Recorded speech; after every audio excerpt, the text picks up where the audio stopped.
కాదని చెప్తే వినే వెర్రేళ్ళప్పుడు అవును లేరు ఇక్కడ. పరువులు ఎవరు ప్రవేశించి నా స్థావరంలో ప్రవేశించావు. ముందుగా నా మాట వినికించి వెళ్ళిపో. నీకు అవినీతి అధికారాలు అంతా ఉండి నీ వ్యాపారం సక్రమంగా సాగుతున్నాయి.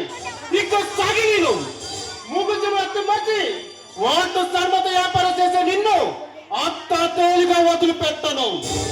ఫారెస్ట్ ఆఫీసర్, ఈ నల్లమల అడవిలో నా పేరు వింటే ప్రాణాలు గుప్పిట్లో పెట్టుకుని పరిగెత్తాను పిలికించాను.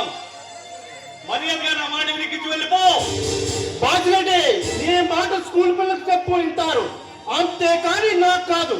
నీ బతుకు బస్టాండ్ చేసి తిహారీ జైలుకి పంపించకపోతే నా పేరు భరత్నే కాదురా.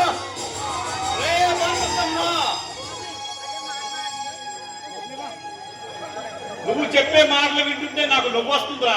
ఇవన్నీ నేను సెటిల్ వేసుకున్నట్టు విడుదల చేస్తాను. బాధ్యులంటే